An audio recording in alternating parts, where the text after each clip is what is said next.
Buenas tardes. Directora de la Fundación José Carlos Fernández, doña Enriqueta de Valdés Cabanilles, doña María Soledad Beltrán Suárez, profesora de Historia Medieval de la Universidad de Oviedo, don Álvaro Solano Fernández Sordo, doctor en Historia y autor de esta obra que representamos, concejales de la Corporación presentes, demás autoridades, representantes de otras instituciones y asociaciones del municipio.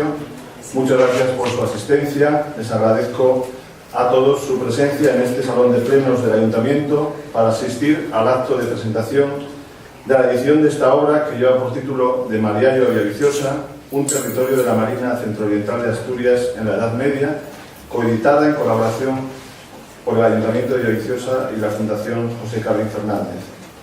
Comienzo pues de forma obligada con los agradecimientos por la Fundación José Carlos Fernández, que una vez más demuestra su compromiso con Villaviciosa al contribuir a que una tesis doctoral de relevancia extraordinaria para la historia de nuestro concejo pueda ser publicada. Desde el Ayuntamiento estamos orgullosos de esta colaboración y del resultado, y creo que era nuestra obligación estar a la altura para que esta obra pudiera ver la luz como se ha sido en forma de libro, y a la altura del esfuerzo y del extraordinario trabajo realizado por este joven investigador, Álvaro Solano Fernández Sordo. Gracias, Álvaro, gracias, profesora Beltrán, y gracias, Juan Ignacio Ruiz de la Peña, por haber puesto la mirada en Villaviciosa y por todo este trabajo. Ha coincidido esta presentación, feliz coincidencia, con la recuperación de la vida monástica en Valdebiós. Damos la bienvenida de forma pública a las hermanas carmelitas samaritanas, nuevas moradoras desde hoy de Valdebiós. Excelente noticia, como lo es la publicación de esta obra. Hablamos en ambos casos de nuestra mejor historia, que bien merece nuestro empeño en su conservación y divulgación. Y ha coincidido también con un acto de reconocimiento a Juan Ignacio Ruiz de la Peña en el Real Instituto de Estudios Asturianos. En este caso no es feliz la coincidencia, pues ha impedido que a algunas personas les habría gustado estar aquí o no puedan hacerlo, y de igual modo muchas personas, comenzando por Álvaro y la profesora Beltrán, les habría gustado sin duda estar hoy en Oviedo a esta misma hora en el RIDEA para honrar la memoria de Ruiz de la Peña. Pero estoy seguro que este es el mejor homenaje que podemos hacer a don Juan Ignacio: presentar la obra del que es, desgraciadamente, su último discípulo, al que se refería el 18 de diciembre de 2015 ante el tribunal ante el que defendió la tesis Álvaro, de la siguiente forma, que recoge en el prólogo de este libro y que sirve también de introducción y para que veamos la relevancia de esta tesis. Decía Juan Ignacio en aquel día: la tesis es una magnífica tesis a mi juicio, y desde luego el mérito de esta magnificencia es exclusivamente del doctorando. Miren ustedes, no hay cosa más fácil que dirigir una buena tesis, ni cosa más difícil que dirigir a un mal doctorando. Con un mal doctorando el trabajo se multiplica. En cambio, sé bien, en mi ya larga trayectoria, pues esta es la número 13 que dirijo, que en este caso co-dirijo con la ayuda de la profesora Beltrán, que cuando el doctorando es bueno, tiene una idea clara de lo que quiere hacer, tiene capacidad, tiene ambición, tiene inteligencia y sabe expresarse, dirigir una tesis es lo más sencillo que hay, es lo más gratificante que hay. Además, porque el director va siguiendo la zaga del propio doctorando. Es él quien nos arrastra. Así se refería Juan Ignacio y así quería reflejarlo en esta presentación. Juan Ignacio siguió a otro discípulo, a otro maestro, a Juan Uría Riu, que en 1960, en su obra Apuntes para la Historia de Villaviciosa, dejaba escrito: de lo que habrá sido la villa en los años siguientes al de su fundación, hasta bien entrado el siglo XVI, apenas tenemos noticias. Solamente las referencias geográficas históricas, no menores, de Madoz, Jovellanos, de Francisco de Paula, Cabeda y Solares, pero don Juan Uría y después Ruiz de la Peña se ocuparon del vacío historiográfico sobre Villaviciosa. Hoy Álvaro reconoce en un diario regional que la idea inicial era ocuparse de las villas del Oriente, de las 4 villas del Oriente, y que fue Juan Ignacio quien le indicó y quien le orientó para centrarse a fondo en Villaviciosa, y debemos estarle muy agradecido. En la última conversación que pude tener con él, en diciembre, precisamente para hablar de la edición de esta obra, me dijo que tenían una deuda pendiente con Villaviciosa y que habían aprovechado la disposición y la capacidad de Álvaro para saldar. Quiero que reparen también en este momento en la simbología de este salón de plenos en relación al periodo histórico del que se ocupa esta obra, la Edad Media. Al fondo nos observa Alfonso X, dibujado por nuestro artista Humberto Alonso, nuestro acuarelista, rey que el 17 de octubre de 1270, desde Victoria, otorga el privilegio, la Carta Puebla, en favor de los hombres de la tierra de Maliayo. Les dona los realengos y les manda a hacer villa en el lugar de Buetes, lugar fundacional de nuestra villa, que está representado a la derecha en este plano de nuestra ría, obra del ingeniero Legrica. Y también a la derecha está el cuadro que representa al emperador, el rey Carlos I de España y V de Alemania. De Alfonso X a Carlos V, periodo crucial de nuestra historia, que esta obra aborda de manera casi definitiva. Y estoy seguro que a don Alejandro Pidal Limón, que lo tenemos aquí a la izquierda, que lo fue todo en España, menos rey, porque no podía, le habría gustado seguro conocer esta obra. Una obra que reconstruye el pasado medieval de un territorio, la inicialmente denominada Tierra de Maliayo, que alcanzará la modernidad como Puebla y Alfoz de Villaviciosa a finales del siglo XIII y la mutación del topónimo al nombre actual a mediados del siglo siguiente. Se hace un recorrido desde la difusa transición entre la tardoantigüedad y el medievo hasta las primeras décadas del siglo XVII, atendiendo especialmente a la evolución de los aspectos político-administrativos y socioeconómicos. El hecho histórico fundamental es la cristalización durante el siglo XIII de una nueva situación en toda Europa, donde el auge de la institución urbana es consecuencia de la evolución del continente hacia una nueva sociedad. Cuando en la actualidad estamos en un proceso de cambio, de globalización, las enseñanzas de la historia son fundamentales para afrontar el futuro.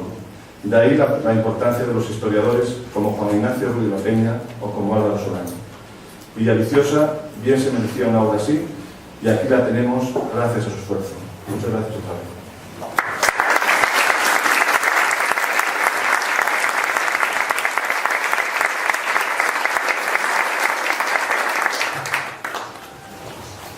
A continuación va a intervenir la profesora Beltrán, pero antes voy a hacer una breve presentación de Álvaro, y les informo también que al terminar las intervenciones pues habrá un turno de preguntas para todas las personas que quieran interesarse, en este caso para Álvaro, sobre la obra que presentamos.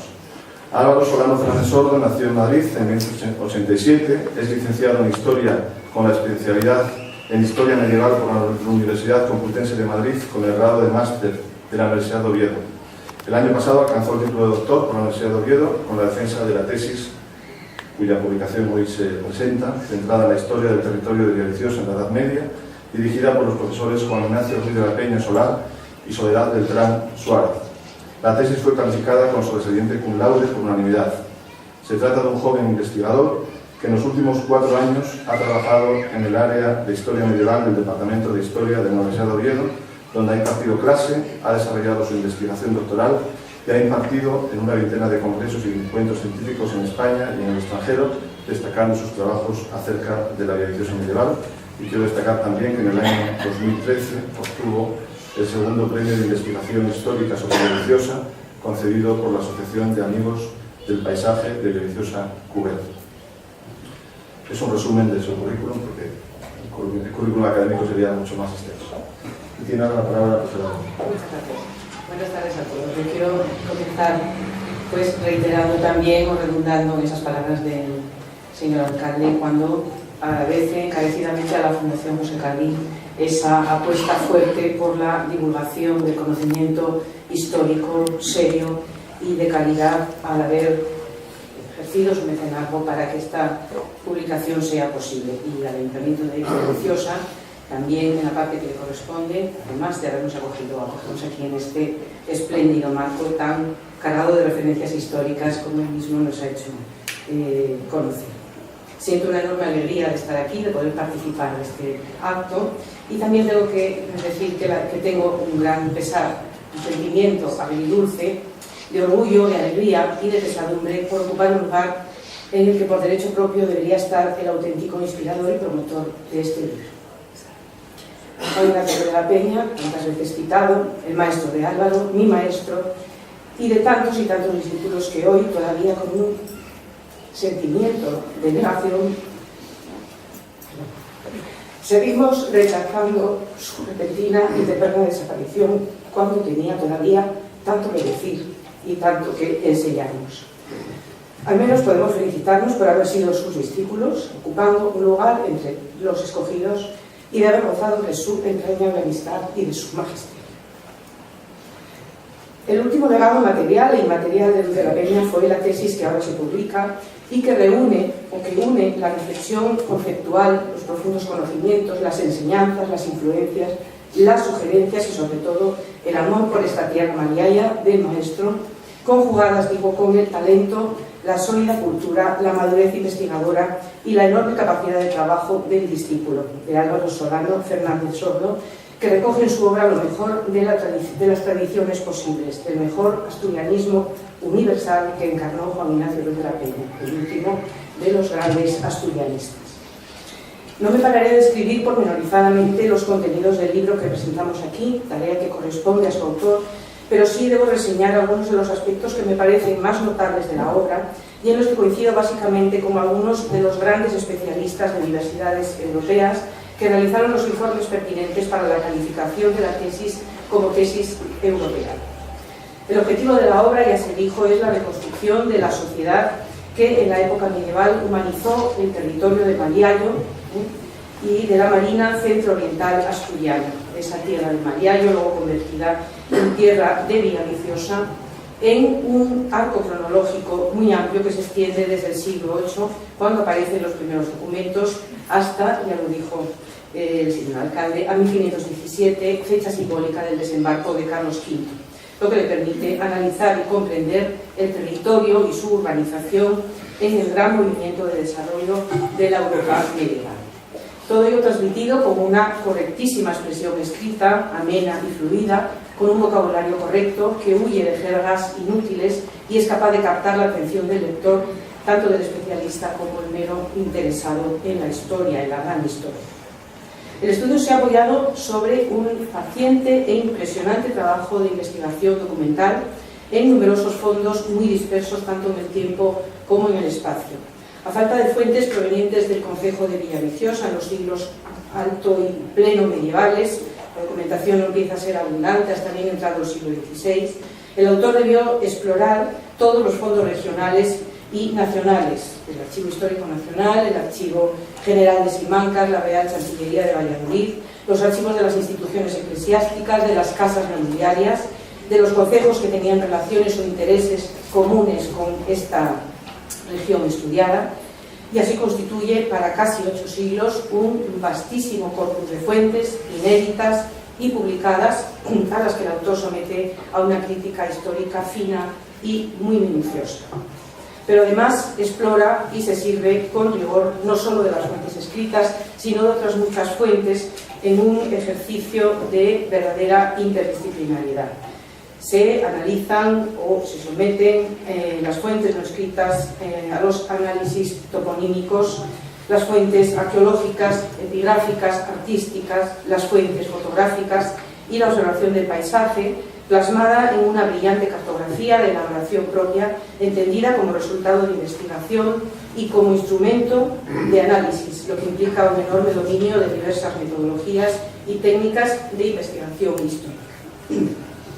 Esta maestría en el manejo de los nuevos instrumentos de análisis estadísticos y cartográficos y de los más avanzados programas informáticos queda plasmada en los 32 cuadros y 67 mapas, gráficos, árboles genealógicos, etcétera, que no son una simple ilustración, sino que se integran y apoyan todas y cada una de las demostraciones. Pero es sobre todo la solidez de la base teórica, su riguroso planteamiento metodológico y conceptual, lo que ha sido más reseñado y más resaltado por estos especialistas que he citado. La doctora Pereira Millán da Costa, de la Universidad Aberta de Lisboa, considera este trabajo como un paradigma de estudio historiográfico de gran envergadura, coincidiendo en esto con el doctor Sousa Melo, de la Universidad Dominio de Oporto, que ha resaltado la capacidad del autor por aplicar e interrelacionar varias corrientes historiográficas e integrarlas en un discurso innovador y de forma coherente y rigurosa, planteando una perspectiva arriesgada y original resuelta con todo mérito. En un trabajo que además, como destacó otro de los informantes, el profesor Denis Menjot, catedrático de la Universidad de Lyon II, viene a colmar una laguna en la producción histórica regional que hasta entonces había privilegiado otras temáticas: la historia monástica, la historia eclesiástica, la historia de la nobleza, la rural, la historia urbana, pero muy enfocada a Oviedo y Avilés a lo largo de toda su historia. Esta es la primera vez que una tesis está enteramente consagrada a una villa costera poco conocida para el periodo medieval. Pero si Villaviciosa fue una villa de reducidas dimensiones en la Edad Media, por lo demás, como todas las otras villas o pueblas asturianas coetáneas, tal como nos demostró en una de sus obras cumbre Juan Ignacio Ruiz de la Peña, las pueblas asturianas en la Edad Media, Villaviciosa, digo, constituyó en sí misma un ecosistema completo y complejo, por sus actividades portuarias y marítimas, por un lado, y por su fuerte conexión con su hinterland rural, lo que hace posible una profundización en las relaciones e interdependencias campo-ciudad, para cuyo análisis Álvaro Solano Fernández Sordo conjuga los métodos de la historia urbana y de la historia rural para profundizar en el estudio de esta villa y de su región sobre un largo periodo de 8 siglos, lo que le permite poner en evidencia la evolución de una comunidad, de esta comunidad de la costa centro-oriental de Asturias, de las formas de apropiación, de explotación y de organización del espacio, así como de la evolución del paisaje, del poblamiento, de la economía regional consecutiva a la introducción del elemento urbano. Y lo hace huyendo de localismos, o mejor dicho, abordando en términos locales la observación de los grandes procesos históricos, para lo cual el autor ha manejado un impresionante corpus bibliográfico en español, en francés, en inglés, que le ha permitido insertar su investigación en el cuadro castellano y europeo y hacer útiles y enriquecedoras comparaciones. Y en palabras del citado profesor Menjot, uno de los mayores especialistas en historia urbana de la actualidad, el resultado es impresionante, por la amplitud de las fuentes estudiadas, por el rigor de los análisis, por el interés de los resultados de un estudio perfectamente situado en las temáticas más actuales de la investigación histórica. En resumidas cuentas, el autor ha sabido recoger y acrecentar el mejor legado del maestro, el mejor legado recibido como discípulo: el peso científico, la solidez conceptual, su brillantez expositiva. Por todo ello tenemos que felicitarnos todos. En primer lugar, felicitar calurosamente y agradecer a la Fundación José Cardín y al Ayuntamiento de Villaviciosa que hayan hecho posible este libro magnífico que vea hoy la luz. A mí misma me quiero felicitar también por tener la oportunidad de haber formado parte un poco de este gran proyecto. Quiero felicitar también a la preciosa tierra de Maliayo, a sus gentes, a su paisaje, a su rico patrimonio histórico y artístico, porque fueron la mejor inspiración para Álvaro Solano Fernández Sordo, convertido ya en uno de sus grandes historiadores. También, finalmente, claro está, felicitar a Álvaro calurosamente y a su familia, a sus padres, a sus hermanos, porque ese es el caldo de cultivo, ese es el germen de la personalidad inquieta y curiosa de este gran historiador que hoy nos acompaña. Muchas gracias.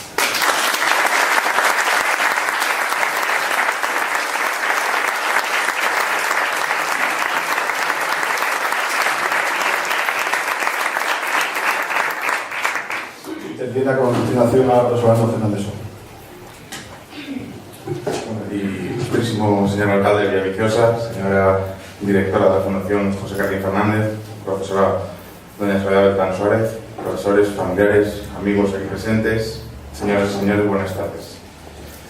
Quisiera comenzar mi intervención agradeciendo a quienes me acompañan hoy en esta mesa la organización y participación en este acto, por la relevancia de las instituciones que representan y por la generosidad de sus palabras, quizá demasiado encomiásticas, no me cabe la menor duda, y un agradecimiento que tal vez personalizo, especialmente en la persona del alcalde, don Alejandro Garriego, por acogernos esta tarde en su casa. Y por supuesto también a todos los presentes hoy aquí que han querido compartir este momento. Muchas gracias. El libro que hoy presentamos es el resultado de un proyecto iniciado en el año 2010, cuando acabada mi licenciatura en Historia comenzaba los estudios de máster y doctorado en la Universidad de Oviedo. Es por tanto el resultado de 5 años de trabajo y dedicación a esta investigación que me permitió presentar unos primeros resultados el pasado mes de diciembre en la defensa de mi tesis doctoral y que hoy ven la luz en esta publicación. Pero jamás osaría decir que ha sido un trabajo personal ni solitario, todo lo contrario. En él han tenido que ver muchísimas personas. Por ello creo que es una obligación, sincera obligación, dedicar un primer momento de mi intervención para expresar este justo agradecimiento a todas aquellas personas que han resultado fundamentales en mi formación como medievalista e imprescindibles para que este volumen pueda presentarse. Soy historiador y soy medievalista por vocación, y una vocación tal vez muy temprana, porque si puedo estar aquí es en buena medida, lo recordaba ahora la profesora Beltrán, porque mi familia no solo no se opuso, sino que me apoyó incondicionalmente cuando aún con 6 o 7 años me interesaba eso de la media edad, que ya se ve que no entendía muy bien en aquel momento, pero el empuje de mis padres, mis hermanos, mis abuelos, toda mi familia fue imprescindible en aquellos años y hasta hoy mismo. Y acabando los años de colegio, seguí en esta necia voluntad y comencé la carrera de Historia en la Universidad Complutense de Madrid, pero con los ojos puestos en la historia medieval y una vena familiar que, como se podría decir, me tiraba mucho hacia Asturias.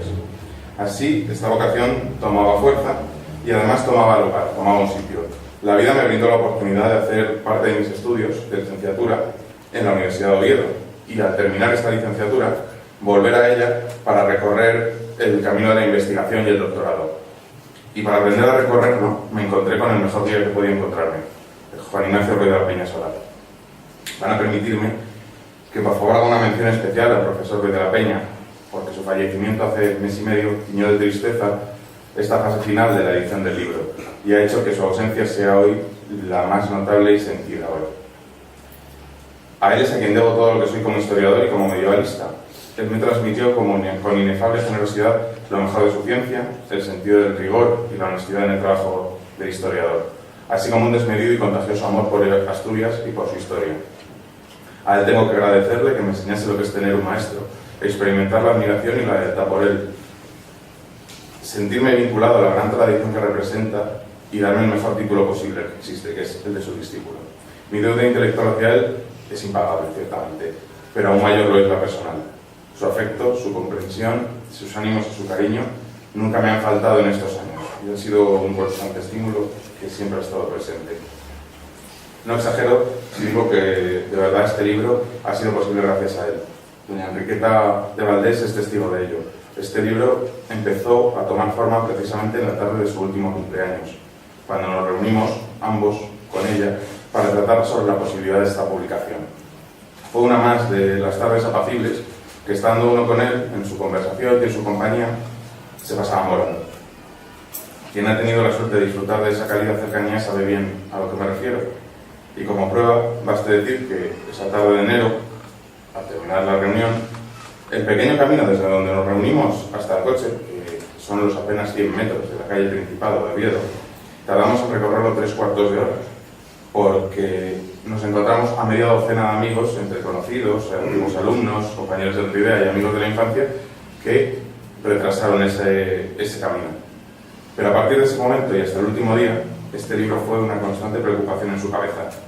El valor de esto, precisamente, de cada momento con él, de cada rato que me dedicó, todas sus enseñanzas y cada una de sus palabras, y todo su cariño a lo largo de estos años, hace que la deuda hacia mi maestro sea impagable. Y hoy el recuerdo tiene que ir inevitablemente hacia él. Junto con él son muchas las personas a las que agradecer enseñanzas y constante apoyo, los ánimos en los malos momentos, las alegrías compartidas en los buenos, y que han hecho que estos años de trabajo sean una experiencia inolvidable. Este es el mejor momento para agradecer este apoyo a muchos de los presentes, como la profesora Soledad Beltrán Suárez, que no ha colaborado poco, sino mucho en este proyecto, pero también a María Álvarez Fernández, Miguel Calleja Puerta, María Josefa Sanfuentes, Raúl González González, Hugo Vázquez Bravo, Fran Álvarez Carvajal, todos los compañeros del joven taller de estudios medievales de la Universidad de Oviedo, Covadonga, Roberto. Todos ellos saben bien que buena parte de estas páginas se deben a conversaciones con ellos mantenidas y sobre todo a buenos momentos compartidos. También deben ser reconocidas, porque es justo que así sea, las instituciones públicas que confiaron en este proyecto. En primer lugar, la propia Universidad de Oviedo y el Departamento de Historia, así como el Ministerio de Educación y el Gobierno del Principado de Asturias, que me concedió sendas becas predoctorales para financiar esta investigación.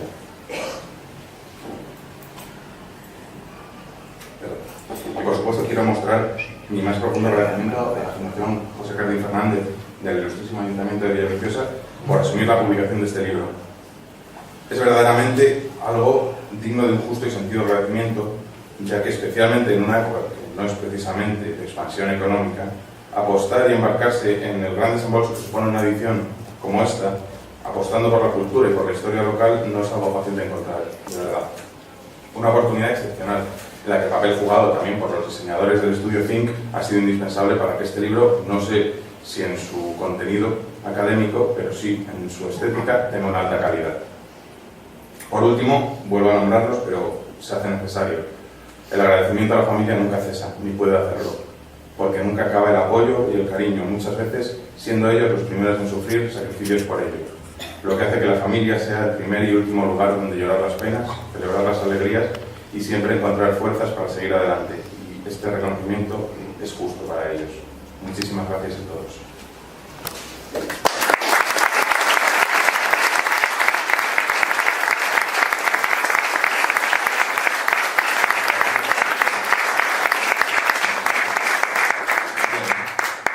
Lógicamente voy a hablar también un poco del libro, porque es lo justo. El libro que hoy se presenta se titula De Maliallo a Villaviciosa, un territorio de la Marina Centro-Oriental de Asturias en la Edad Media. Es una edición casi íntegra de lo que fue la tesis doctoral, ya digo, dirigida por los profesores Ruiz de la Peña y Beltrán Suárez, que pude defender el pasado invierno. Me atrevería a decir que es una versión corregida, porque tuve en cuenta todas las advertencias y recomendaciones que en este acto me hizo el tribunal, que eran todos investigadores de primera línea, y algunas novedades historiográficas que han podido llegar a mis manos durante este tiempo. También tengo que decir que también intenté contener mi desmedida tendencia a alargarme para evitar que, además de corregida, fuera aumentada, que ya es bastante. Sin embargo, el título no es el mismo que aquella tesis. Este rebautismo no es casual ni un capricho. Por un lado, es un pequeño homenaje a un artículo que hace casi 40 años escribió para Ignacio Ruiz de la Peña para el Boletín del Ridea, que tenía un título parecido, De la Puebla de Maliallo a Villaviciosa, que es uno de los primeros acercamientos monográficos al pasado medieval de Villaviciosa. Pero por otro lado, el título refleja una intención mucho más clara y específica de la investigación: reconstruir la historia medieval de un espacio, el maliallés, desde la aparición, no desde la Puebla, como el artículo, a finales del siglo XIII, sino desde que el territorio de Maliallo toma una entidad como circunscripción propia, y hasta finales de la época medieval, que en el caso de Villaviciosa tiene un tentador hito en la arribada casual de Carlos de Gante a estas costas. Tenemos pues un espacio y un tiempo que constituyen, como se pueden imaginar todos, el bastidor mínimo para elaborar un relato histórico.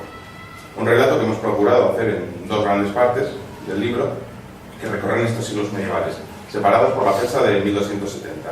Esta fecha, de casi 750 años, en 2020 se cumplirá este importante centenario, tuvo lugar la fundación de la Puebla de Maliallo, la villa que hoy nos acoge, lo que marca las separaciones entre estas dos épocas, que tienen una forma muy diferente de entender el territorio y el poblamiento.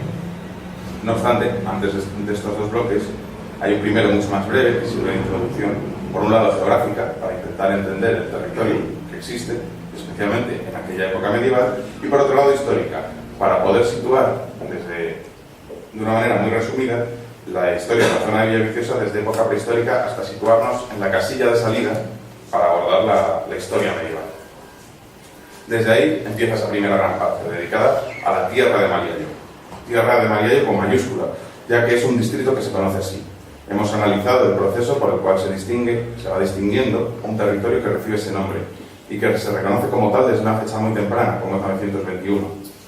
Tiene una extensión muy clara, prácticamente similar a lo que hoy es el término municipal del concejo de Villaviciosa, y un determinado aparato de gobierno regional dentro del Reino de León.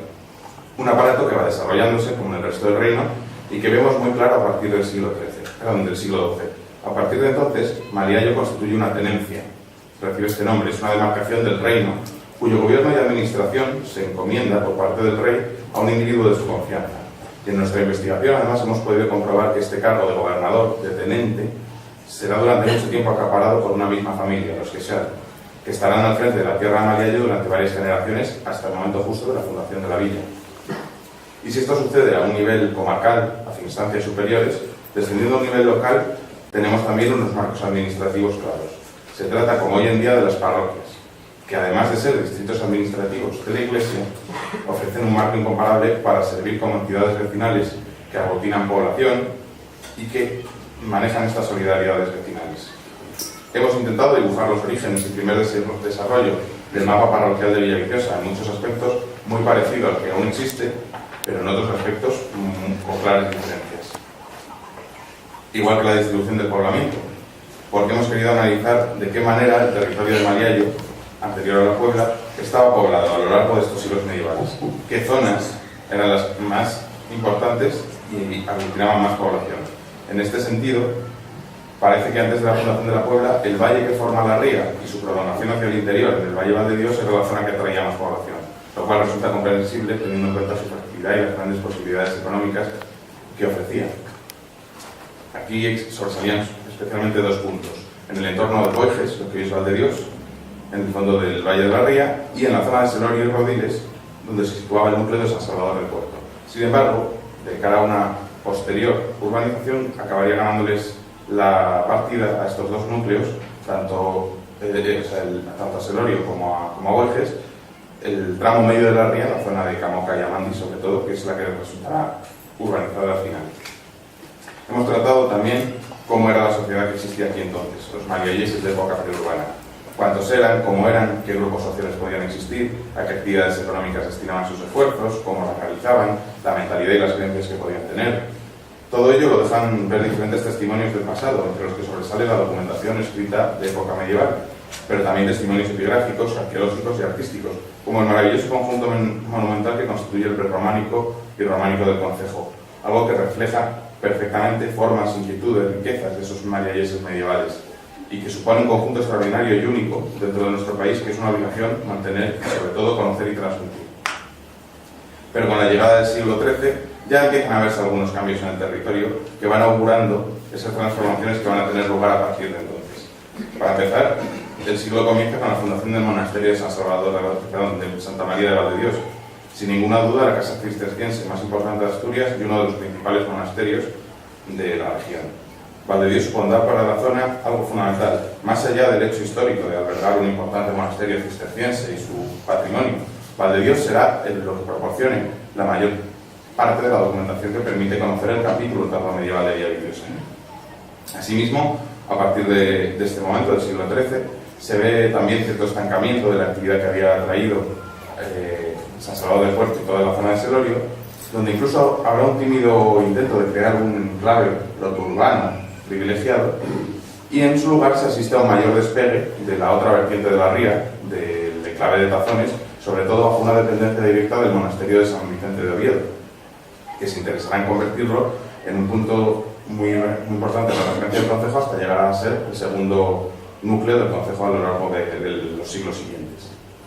Y finalmente, otro importante cambio que se ve a partir de entonces es una mayor independencia de los vecinos del territorio frente al tenente, pues en los diferentes concejos y asambleas parroquiales van alzando la voz y van prescindiendo del tenente para actuaciones de gobierno con juicios, acuerdos, comunicaciones con el rey.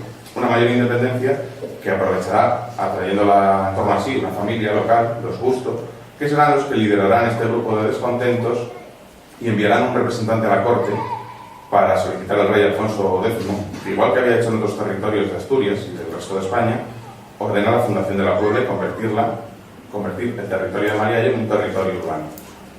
Eso es lo que da el pistoletazo de salida a la segunda parte del libro. El segundo bloque, que se trata de esa historia medieval urbana del territorio. La fundación en 1270 trae consigo muchas novedades, que comienzan con elementos más materiales como la propia villa, la villa murallada que se levanta en el vado de Buetes, o mejor dicho, a unos metros, lo cual traerá algunos problemas que habrá que resolver también.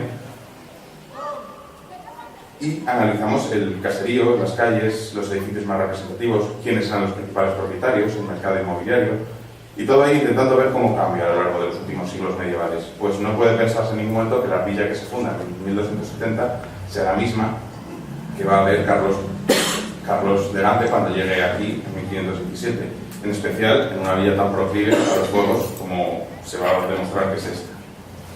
Pero más allá de la construcción física de la Puebla, la fundación trae consigo una serie de profundaciones y transformaciones en materia político-administrativa, social y económica. A partir de ese momento, desde la villa se pasa a gobernar un alfoz o distrito rural que coincide con el viejo territorio y que ha pervivido hasta hoy sin apenas cambios, una vez más, que es el territorio municipal de Villaviciosa. Todo esto se gobernaba no ya desde un cargo unipersonal como era el del tenente, lo cual debió molestar bastante a la familia Quesart, que se veía desplazada, dicho sea de paso, sino desde un gobierno más o menos colectivo de la villa, que acaba sentando en el poder, eso sí, a una serie de familias fijas, que por las coincidencias históricas acaban siendo las mismas que levantan los grandes palacios de la modernidad en la villa y que protagonizarán los episodios del caciquismo de Villaviciosa en el siglo XIX y hasta el XX incluso. El territorio será a partir de entonces, por lo tanto, una demarcación urbana, con una sociedad que refleja esa nueva naturaleza, especialmente en lo que se refiere a la villa. Aquí se desarrolla un importante artesanado, no es que no existiera antes, pero ahora alcanza un grado especialmente importante en la villa.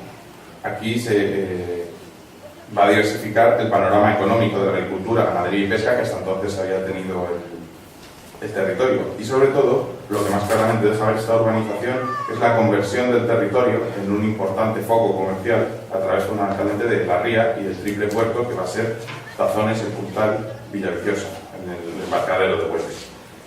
Un comercio que pone en contacto a Villaviciosa y a sus habitantes con otros puntos del Cantábrico y de la costa atlántica, como Portugal o Francia. Esto es la integración de Villaviciosa y su historia dentro de la historia general asturiana, cantábrica e incluso atlántica, algo que procuramos en todo momento que estuviera presente en el estudio. No se trataba de hacer una historia de Mariallo que lo presentase aislado, como algo sin conexión ninguna con lo que pasa fuera de sus fronteras, sino que en todo momento hemos intentado incardinarlo en un contexto más amplio. Por eso no extraña que a lo largo del libro abunden referencias, comparaciones de Villaviciosa con otros lugares y villas, de Asturias, de la Corona de Castilla o de la Europa medieval en general.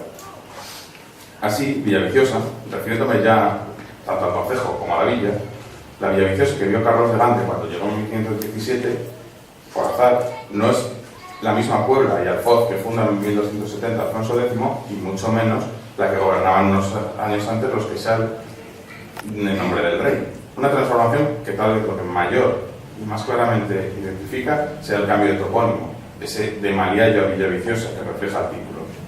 Es un proceso de transformación que, lógicamente, implica unos cambios más lentos que otros, unas permanencias que podrían rastrearse incluso en el concejo hasta el siglo XIX o XX, y es lo que hemos intentado reconstruir en esta tesis doctoral que ahora se publica como libro. No me cabe duda de que seguramente se han dejado muchas cosas en el tintero al hacer esta investigación. Tuvimos que dejar de lado y tratar más superficialmente algunos aspectos, y creo que no exagero si digo que la historia medieval de Mariallo o de Villaviciosa, me da igual, da para mucho. Es tremendamente rica. Me gustaría en los próximos años tener la oportunidad de abundar en muchos de los aspectos con estudios de mayor detalle. Por ejemplo, la actividad comercial de Villaviciosa, una realidad peculiar como es el coto de Poreño en el sur del concejo, o sobre todo un buen estudio sobre el monasterio de Valdedios, cuya importancia histórica realmente lo pide y cuyo archivo lo permite. Y claro está, me encantaría poder decir dentro de unos años que este libro tiene errores, de los que desdecirme, porque aparezca nueva documentación que nos haga replantearnos muchas cosas y ayude a conocer mucho mejor la historia de Villaviciosa. Porque permítanme que refiera a una pregunta que uno de los miembros del tribunal me hizo en la víspera de defensa de la tesis, en privado, no en el acto público. Me preguntó si yo era de aquí, si yo era natural de Villaviciosa, pues decía que se notaba en el texto de la tesis cierto afecto hacia esta tierra. Como es lógico, no iba a mentirme, me iba a evaluar al día siguiente la tesis.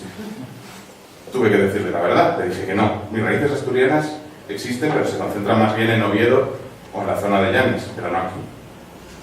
Pero tras haberle dedicado estos 5 años de trabajo, sí puedo decir que le he cogido mucho cariño a esta tierra, a sus gentes, las pasadas y las actuales.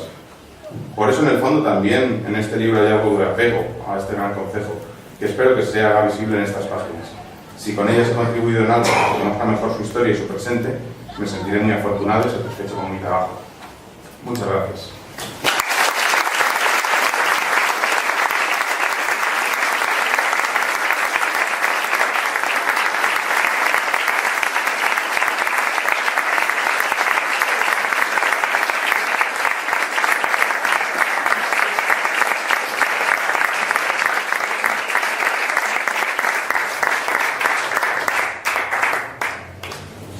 Muchas gracias, Álvaro.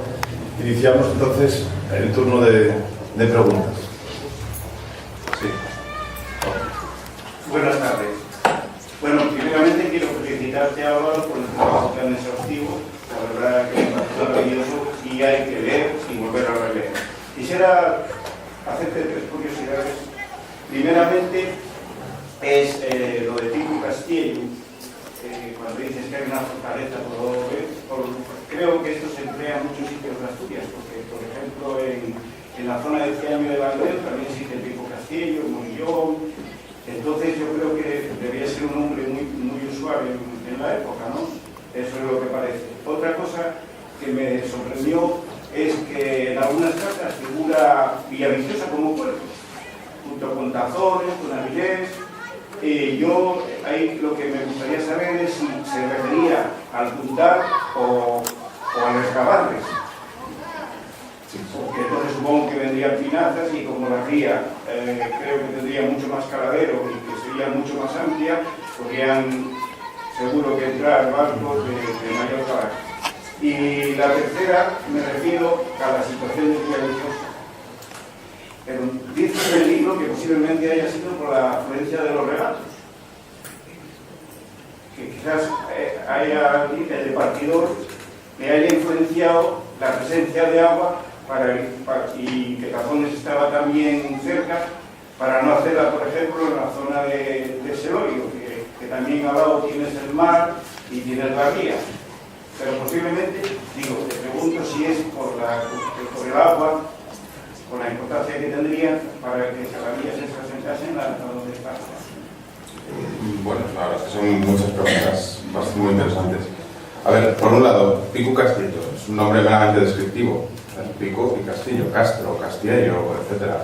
Ahí a lo largo de la geografía asturiana, un montón de la geografía asturiana, de la geografía del norte, y en el fondo yo creo que si miráramos en las diferentes lenguas de Europa existiría un pico fortificado en el fondo. Evidentemente existe por muchos lados. El de Villaviciosa lo excavó Jorge Camino Mayor y allí descubrió una serie de restos que los data en esa cronología de ocupación que acaba justo muy bruscamente con la fundación de la villa y plantea esa hipótesis desde que fuera una construcción de época de Alfonso III, una defensa contra invasiones piráticas o como queramos llamarlas, invasiones de parte, sobre todo, de normandas a lo largo de la ría y que luego fuera cambiando de manos. De hecho, lo registramos en uno de los personajes más importantes de la época alto medieval de Asturias, como el conde Piñolo, que lo cambia para poder fundar Corias y luego vuelve al realengo, por lo tanto, y puede ser esa base de poder desde el cual de algún modo podía gobernar el territorio, que además tiene un emplazamiento excepcional, tanto de visibilidad como en lo que se puede tardar en recorrer el territorio alrededor de él, que pueda ser esa base de poder del tenente. Es una mera hipótesis, es verdad que no se puede afirmar categóricamente que ahí era la residencia del tenente, que es como se llama ese gobernador, teniendo en cuenta además que el tenente, más que encontrarlo en Villaviciosa, lo encontramos todo el rato junto al rey en la corte, firmando documentos. La corte, que es itinerante, por supuesto, pero no suele estar aquí, suele estar en Zamora, en León, en Salamanca, en esas provincias, ¿no? Entonces normalmente no estaba aquí. Aquí tendría sus delegados que también se ven en la documentación, esos merinos del tenente. De hecho, las recompensas, las donaciones que el rey hace a la familia que sale como tenentes no están en la zona Pico Castillo, están más bien en la zona de Selorio, son Santa Mera, Sebrallo, toda esa zona, que luego acabarán engrosando patrimonios de San Vicente y de Valdedios, respectivamente. Pero vamos, el nombre, desde luego, es muy común. Se pueden encontrar Pico Castillos en toda la geografía, ya digo.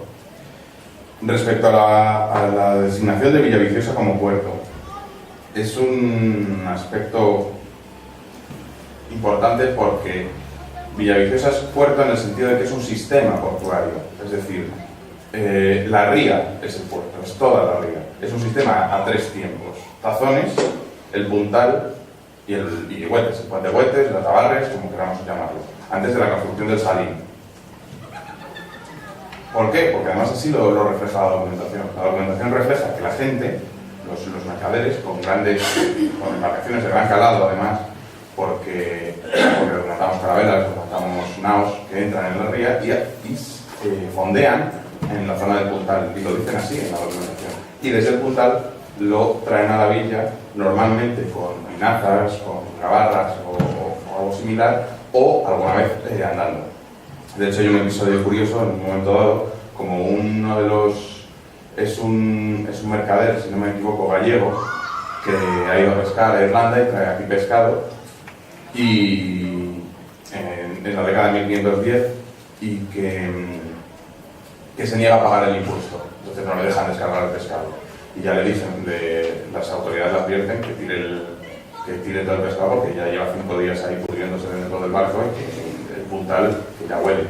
Entonces, ahí está esa idea de ese comercio, ese puerto a 3 tiempos. En el fondo, es lo que viene a reflejar el desembarco de Carlos V. O sea, Carlos recala en Tazones, la flota recala en Tazones, y él, de algún modo, llega seguramente hasta el Puntal, allí pasa a una falúa, a una gabarra, a una pinaza, como queramos llamarlo, y acaba desembarcando en la villa. Es lo normal, es como se hacía con un encargamento de lana o con un rey, en este caso.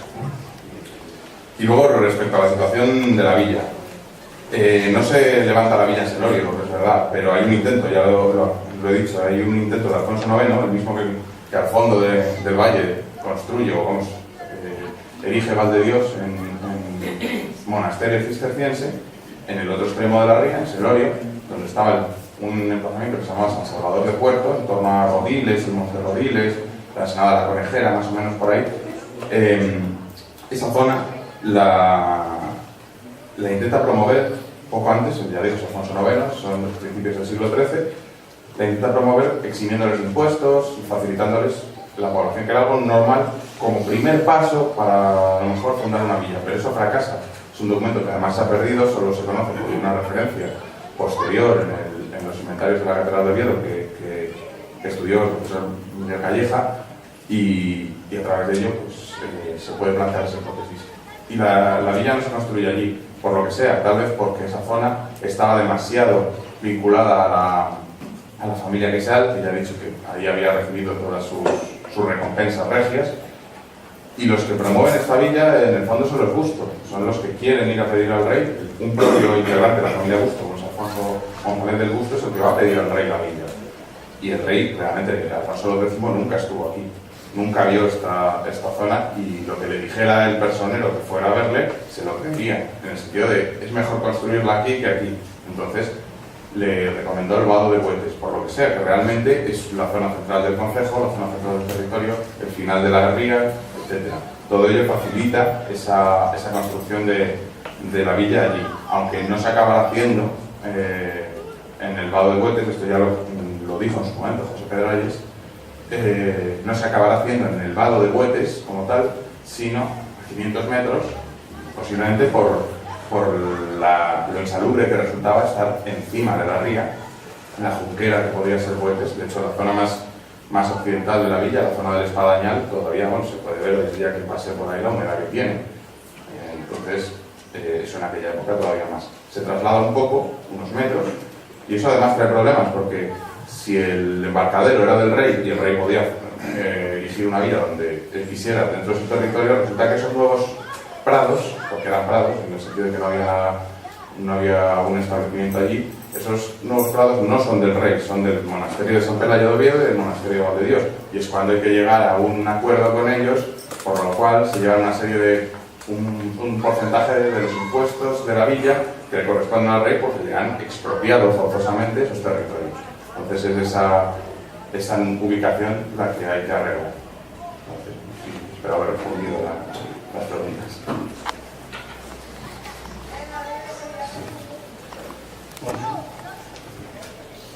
Me fue interesado en la actividad ballenera, si os encontraron lo de la actividad ballenera y sobre todo si alguna factoría también. Sí, o sea, la actividad ballenera, como no podemos pensar en Moby Dick, evidentemente, sino en pequeños ballenas atlánticas que todavía ahora se ven muy alejadas de la costa, pero todavía se ven, que hasta el siglo XVII y XVIII todavía eran parte de la economía normal de las villas costeras de Asturias y de todo el norte de España, prácticamente importantísima. Es una cosa que estudió muy bien Juan Ignacio Rey de la Peña, tiene un estudio sobre tazones, pero no es únicamente en tazones, también en la zona de Torimbia, en Llanes, en Luarca, en Gijón, existe, en Caldars y Candas también hay factorías balleneras. Es verdad que la documentación refiere más bien qué hacen con las ballenas, es decir, qué hacen no, cómo se reparten los beneficios, porque es un problema que tienen Tazones, que Tazones era anteriormente un núcleo de población que no estaba ahí en la Concha, sino arriba, en Villar. La zona importante de aquella zona era Villar. Allí estaba la capital, llamémoslo, de la parroquia, que era Santa María de Villar, que desapareció poco antes de la fundación de la Puebla. ¿Por qué? Porque la gente que tenía sus intereses en Tazones, que era un pequeño puerto, no era una aldea importante como ahora, porque eso se desarrollaría después, la zona de Tazones se bajaría, es decir, de Villar la importancia a Tazones, sobre todo a partir de que la posesión de la zona de Tazones la tuviera San Vicente de Oviedo, que sería quien es más interesante poner una explotación en funcionamiento, sacar el máximo rendimiento a lo que a un puerto pesquero podía ofrecer, y es lo que hacen realmente. Entonces vemos un interés de San Vicente de Oviedo en poner en explotación, se ocupan de arrendar las cuentas, de arrendar la explotación no solo de la ballena, también de toda la pesca, incluso de propiedades inmobiliarias. La mitad prácticamente de Valdedios, tenemos contratos de arrendamiento de todas las casas de Tazones, que eran de Valdedios prácticamente enteras, todas, que ellos las alquilan, ¿no? En el fondo. Entonces, esa ballenación, sobre todo, fundamentalmente a través de Tazones, es la que se vincula con Villar. Por supuesto, también tiene importancia el topónimo de la atalaya, que está ahí encima, como atalayeros que veían la ballena de lejos, encontraba la propia Concha, lógicamente, y podía llamar. Pero eso es un funcionamiento que se conoce común a todo el norte de España y sobre todo hay mucho estudiado respecto a las villas vascas. Pero el funcionamiento era el mismo. De hecho, sí que hay, más por su parte que por la nuestra, es decir, más por la parte de los estudios de los vascos, enfrentamientos por una ballena entre marineros asturianos y marineros vascos. Me refiero concretamente, o sea, en el Villar había producción de aceite. Sí, de hecho hay rentas que se sabe por rentas que se pagan con aceite. Creemos que es aceite de ballena, no más lógico.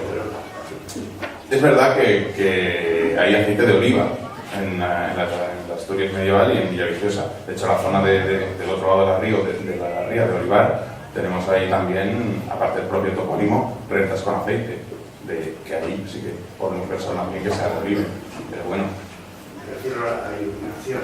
Sí, no, se utilizaba en cera. O sea, la verdad es que las rentas en cera eran muy importantes, que pensar que la luz eléctrica no existía, y allí te alumbrabas con grasa de ballena, con aceite, con cera, con lo que fuera. Y eso es muy importante, por ejemplo, en los monasterios. Cuando arrendaban algo, además del precio normal, sumaban siempre una gallina y cera, porque lo necesitaban.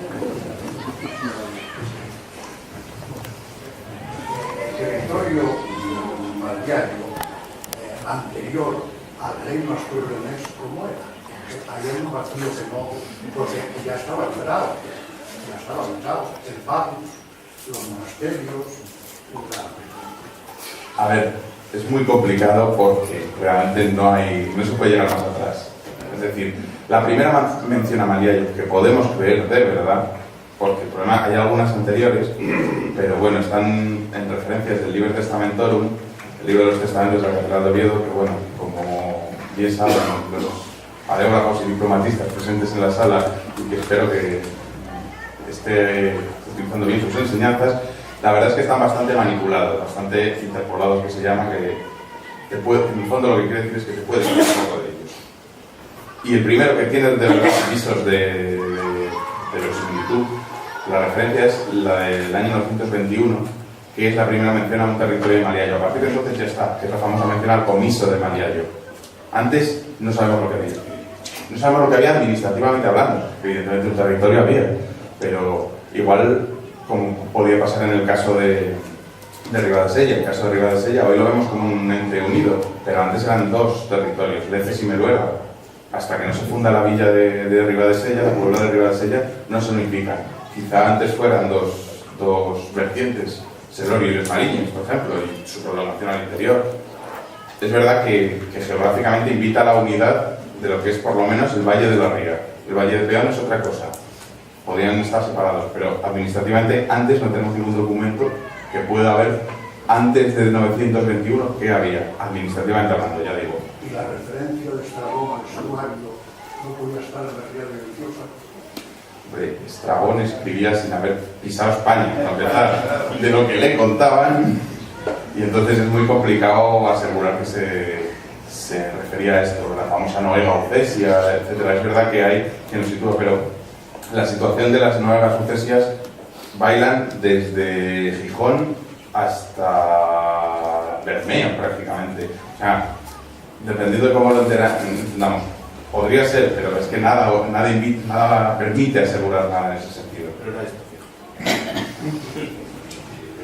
La cosa es que seamos grandones y digamos, oye, estoy aquí y somos romanos también. Hace un tiempo éramos celtas, ¿qué le vamos a hacer?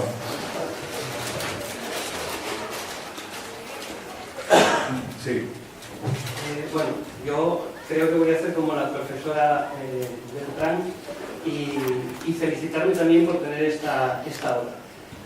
Porque, bueno, yo soy de Sietes y siempre me pregunto de niño por qué la herría más grande se llamaba La Granja y además, desde el censo de 1578, el apellido de la Granja, que es el que yo tengo el honor de llevar todavía, pues era tan abundante, ¿no?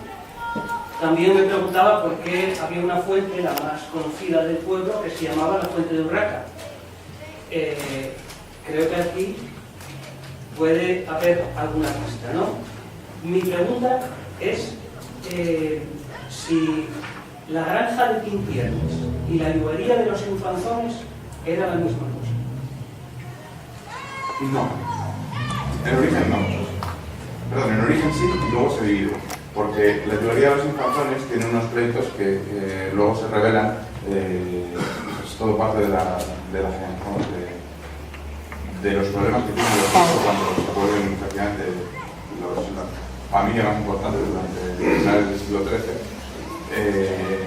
Tienen aquí y se ve que la lluvia de las aniversarias es diferente a la lluvia de los infanzones, es diferente a la de Quintiernes en alguna parte. Lluvia en el fondo era un término administrativo, una vez más. O sea, es verdad que podía reflejar una unidad que fuera una casa, con una tierra, con un etcétera, ¿no? Pero en el fondo hay lluverías de bienes dispersos. Dispersos, tampoco vamos a decir que tenían un bien aquí y otro en Navia, pero sí que realmente un poco más flexibles. Entonces, bueno, respecto a lo de la fuente de Urraca no puedo decir que tenga ninguna pista al respecto. Lo de Sietes creo recordar que el monasterio de Valdedios tenía ahí una granja. Entonces la granja de Sietes seguramente derivará de allí, porque, bueno, la granja, como derivaría, es la forma que tienen los cistercienses de organizar su patrimonio. La idea es que como estaban muy alejados a veces la propiedad de turno de la casa madre, lo que tenían era allí un delegado, que podía ser un monje o no, un converso que se llamaba, que era una especie de monje menor, es decir, un monje que vivía la regla de una forma más suave, que era el delegado actual. Entonces, bueno, era en el fondo una culturación de las técnicas de siempre, un delegado que pagabas allí y él ya haría cuentas con la casa madre. Pues entonces la granja de Sietes, desde luego, no puedo jurarlo, pero es muy probable que antepasados trabajaran en esa granja, fueran de la granja, a lo mejor, no sabes. Lo de Urraca ya sí que me deja un poco más El problema de la toponimia es que a veces puede dar lugar a auténticos atentados históricos. Hombre, aquí la iglesia está fundada en 1555. En 1578, que es... No, la iglesia de Sites es anterior, la iglesia existente una iglesia. Una iglesia que era hijuela, es decir, aneja, una subsede de la parroquia de Vallés. Sí, y eso sigue hasta hoy, pero en cambio otras parroquias que empezaron siendo hijuelas se independizaron de sus madres. Es el caso, por ejemplo, de la Magdalena respecto al Busto. Por ejemplo, el Busto es una parroquia muy pequeña, la más pequeña. ¿Por qué? Porque se dividió en dos fruto de aquello. O Candanal. Por ejemplo, antes Peón y Candanal eran una única parroquia. Pero se ha dividido en dos porque la parte que era inmensa es que desarrolló una hijuela en Candanal que acabó adquiriendo la independencia. Por ejemplo.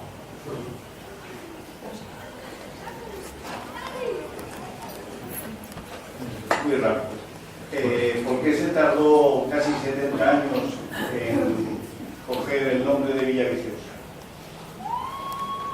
Bueno, lo normal en las pueblas medievales, esto ya no es cosecha mía, sino de Juan Ignacio Ruiz de la Peña, una vez más, era tomar el nombre del territorio. Es decir, todas las villas que se fundaban, todas las pueblas, todas las polas, tenían ese nombre.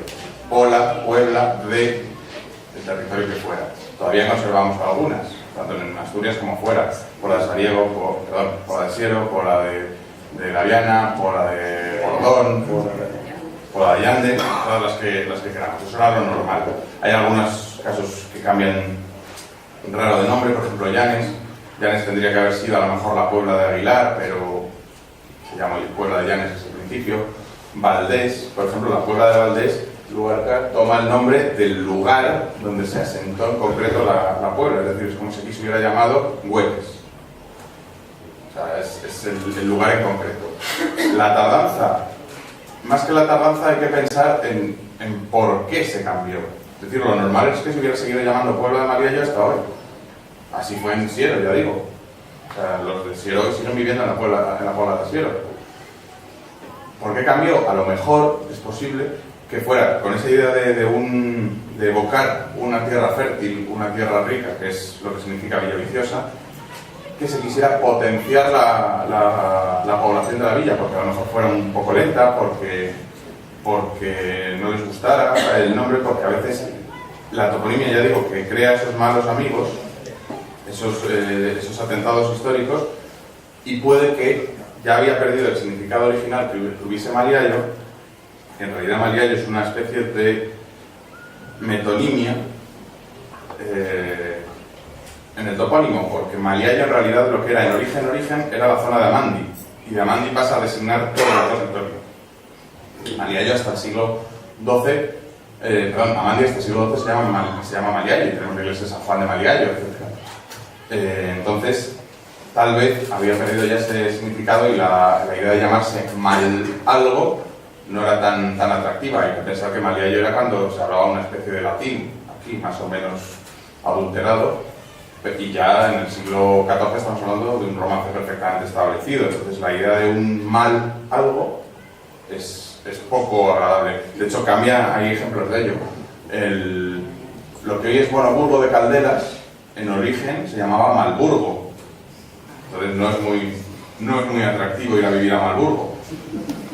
Benavente, que hoy lo vemos como un lugar bueno, un lugar Benavente, que vale bien, antes se llamaba Malgratum, lo mismo, mejor lo cambiamos para que venga más gente a vivir aquí, ese tipo de cosas. Entonces, tal vez esa es una de las explicaciones posibles que haya a ese cambio de topónimo de Mariallo a Villaviciosa. Es puro marketing medieval.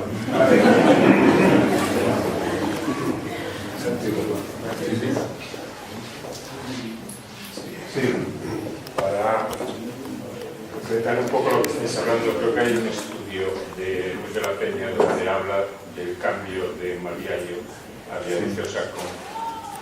El motivo era traer el nombre de Villa Fértil a más población. Lo que yo no sé es cuál fue el resultado, si aumentó rápidamente la demografía o no. Eso ya no lo sé. Hombre, es difícil saber si aumentó rápidamente. Eso sí que es muy difícil, por no decir imposible. Pero que atrajo población y que por lo menos Maliayo no se despobló y durante el siglo XIV, antes de finales del XIV y sobre todo el XV, aquí hay actividad importante. O sea, no vamos a decir que esto era Oviedo, ni mucho menos que era Nueva York, pero sí que había aquí una población importante dentro del panorama asturiano. O sea, tras Avilés, Oviedo primero, luego Avilés, ya en Sevilla Viciosa podían estar jugando esa segunda posición, Tineo en el interior. O sea, es una cuestión que no es por jugar a poner podios, pero sí que, bueno, era un elemento importante en la geografía regional. De hecho, así se refleja muchas veces en las actas de la reunión de la Junta General. Tras Oviedo y Avilés, Maliayo está jugando, los representantes de Maliayo se enumeran en ese segundo, o sea, tercer, cuarto, quinto, sexto puesto. Está ahí por la importancia que tenían los delegados de Maliayo que iban a esa Junta General. Es un testimonio más. O sea, en el fondo, lo que consigues es acumular testimonios que demuestren esas posibilidades. Tampoco mucho más. La economía que existía en esa época era un poco en el sentido de autoabastecerse o existían medios terrestres para qué época estos bienes. ¿En qué época estamos hablando? Es que 800 años son mucha época. Por eso digo, es que cambia mucho, es una de esas transformaciones.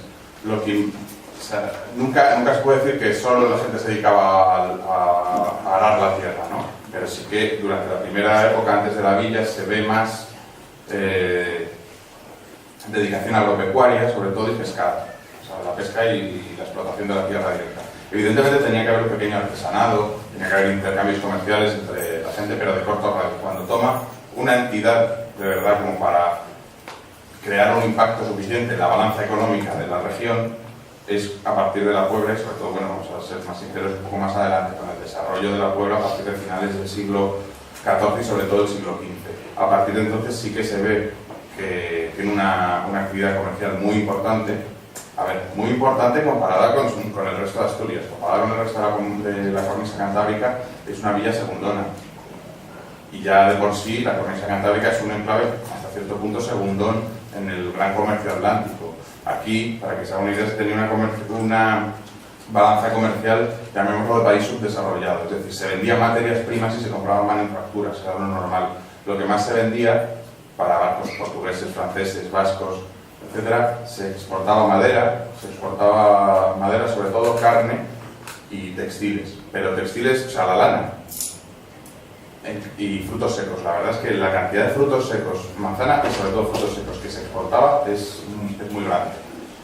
Y por otro lado, lo que se compraba sobre todo eran cosas de madera elaborada ya, o sobre todo textil de diferentes tipos y calidades, y algo ya ¿cómo se llama?, de hierro elaborado.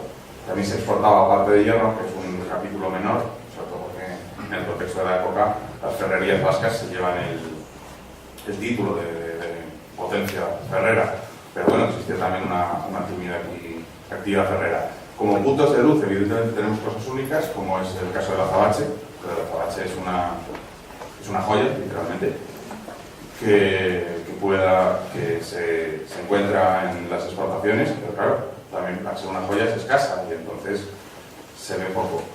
Una de las novedades que salía gracias a un artículo que me pudo enviar unos profesores, unos investigadores de la Universidad de Zaragoza, que han encontrado para mediados del siglo XV gente de Villaviciosa, que yo he seguido localizando por los apellidos, son de Quintueles, son de la zona de Quintueles y de Ores, sobre todo, lógicamente, donde están las minas, que van a picar, o sea, a extraer azabache y a tallarlo también en Montalbán, en Teruel. Es un artículo que dentro de la autoría es del autor, obviamente, viene aquí citado y referenciado como en prensa, así que esperemos que pronto esa línea de investigación también dé lugar a más. Ya se conocían también otras conexiones de Villaviciosa y no es fuera, por ejemplo, con la zona de Pasajes. La zona de Pasajes, en la frontera hispano-francesa, La leyenda, de hecho, de la fundación de Pasajes es que la funda la gente de Villaviciosa. Y de hecho, Villaviciosa es un apellido de la gente de allí, de la gente que además gobierna Villaviciosa hasta el siglo XVII, XVIII. Es un linaje muy importante. Y ya digo, allí la leyenda de fundación de la villa es que unos habitantes de Villaviciosa, que aquí no se deberían encontrar muy a gusto o lo que fuera, van allí, se asientan en Pasajes, en San Juan de Pasajes, y da origen a la villa de Pasajes.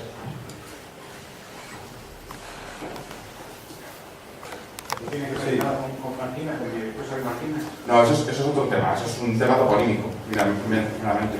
O sea, Marquina, que pasa lo mismo, es decir, está en la zona de Marquina, se le va a dar un nombre, podría haberse llamado Villa de Marquina, Puebla de Marquina, Puebla de Marquina, pero el señor de Vizcaya, que es fundación del señor de Vizcaya, cuando la funda, decide en la propia carta de población que se va a llamar a partir de ahora Villaviciosa de Marquina. Por esa misma idea de evocar la Villaviciosa, la Villa Rica, la Villaviciosa hay muchas. Eso sí, la primera y la que no tiene apellido en principio es esta. Esta es la Villaviciosa Petén. Las otras son Villaviciosa de no sé dónde. Sí.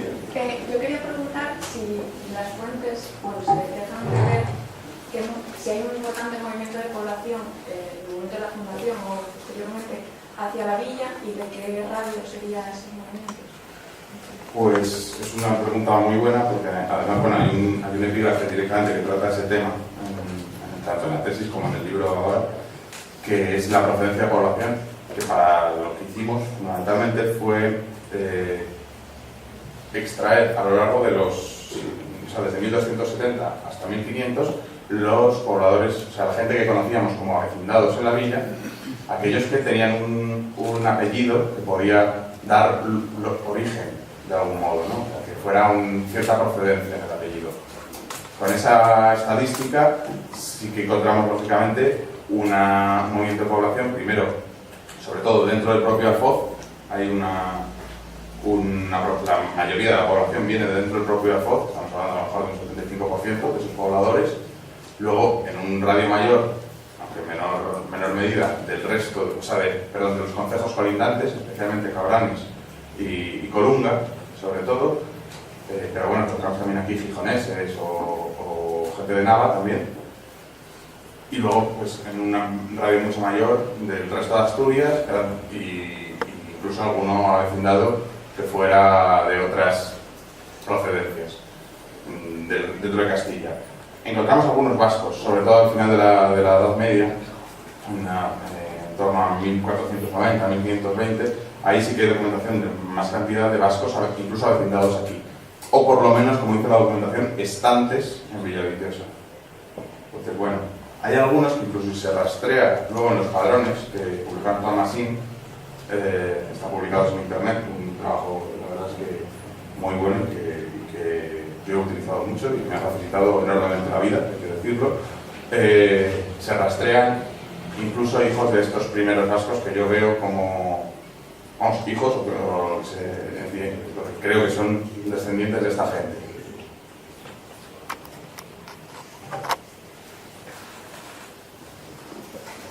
Bien. Si no hay ninguna pregunta más, sí, Serín. Respecto a la carta corta, citas que se perdió en el siglo XIX, ¿no? ¿Por qué no se realizó una recreación o algo así sobre la recreación? Todo lo que la fecha escrita de 1576. Pero recreación, ¿qué entendemos recreación? Bueno, se hizo una por un monje de Dios. ¿Pero una copia, un facsímil o sea, una transcripción? ¿Qué? La transcripción está hecha. Sí, por eso no. Quiero decir, el texto lo tenemos. El texto lo tenemos, pero bueno, se hizo unos años por un monje de Dios, que no te la conoces. Sí.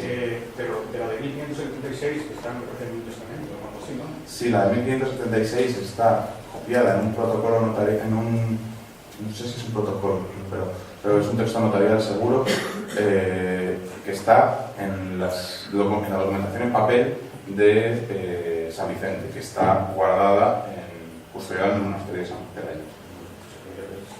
Se puede hacer por supuesto.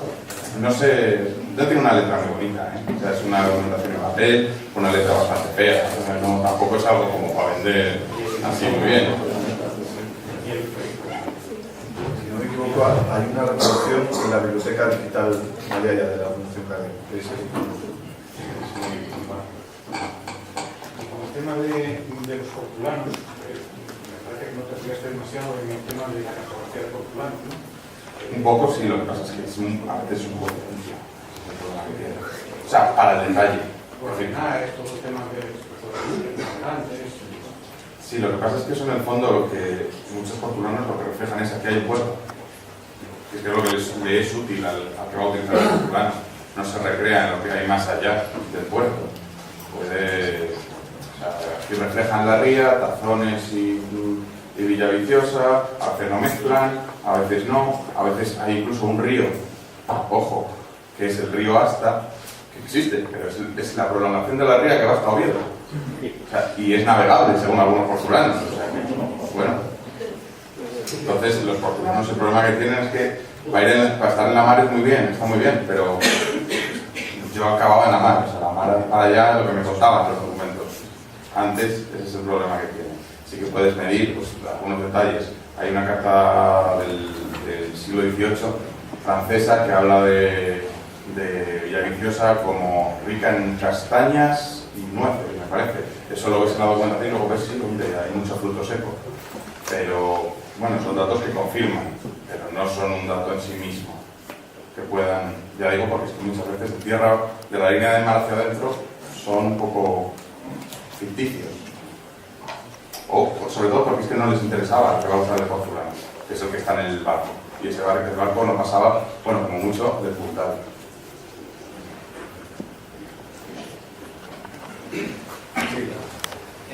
¿Hay algún momento que se pueda rastrear en la documentación que haya un aumento muy grande de la producción de manzana, sobre todo para comerciar con ello y demás? Hombre, el problema que tiene la documentación de esta época es la fiabilidad que podamos dar a esos cálculos estadísticos. Es decir, las estadísticas que yo he hecho no digo que se puedan tomar a beneficio de inventario tampoco, pero sí que es verdad que bueno, son sobre la documentación conservada y ese es el primer filtro que hay que pasar. No tenemos realmente un estadista todos los días contando lo que hay y lo que no hay. Sí que se pueden ver relaciones de proporción, pues se exporta más de esto, se exporta menos de esto. Es cierto que bueno, la manzana siempre está presente, sobre todo no tanto en la exportación como en los pagos. En los pagos que existen en especie de las diferentes tierras y bienes que se arriendan en el concejo. Siempre está y bueno, por supuesto su manufactura, la sidra, etcétera, de algún modo que está también presente. Pero no podemos realmente decir aquí hay un repunte de la producción o este año hay una mala. A lo mejor hay alguna referencia parcial, por decir, estimar, por ejemplo, que hay una mala cosecha, pero en realidad hablan de mala cosecha y eso a veces es muy general. No sabes si la mala cosecha es de trigo, de todo lo que supone el stock agropecuario, etcétera. Entonces, las estadísticas ahí no son nada fiables que permitan decir en el año 1327 hubo un repunte de la producción de manzana y Villaviciosa creció. Eso es lo complicado de esta época. Que, ¿no? Yo no sé si realmente se puede hacer eso que es montar de 1900 para atrás prácticamente. Tampoco soy modernista ni contemporaneista, con lo cual, bueno, doctores tiene la Iglesia en estos campos, así que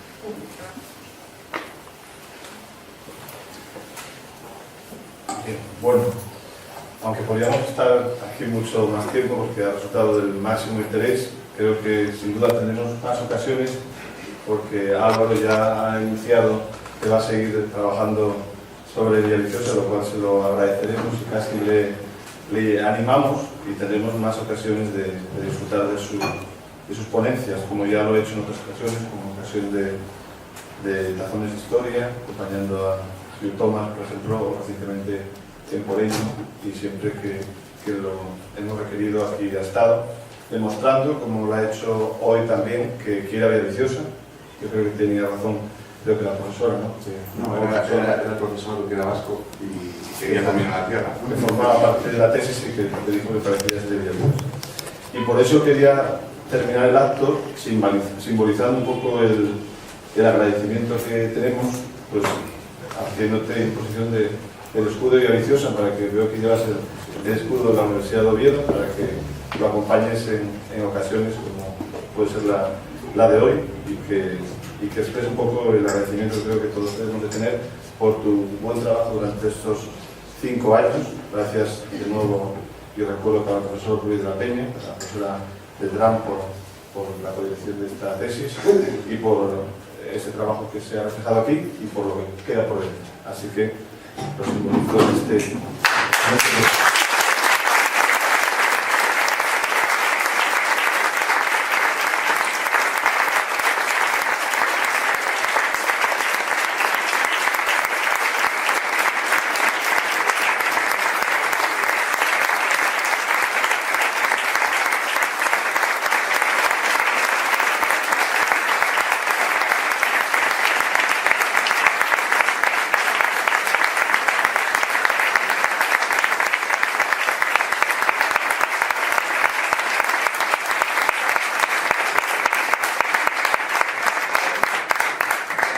de nuevo, muchas gracias por su asistencia.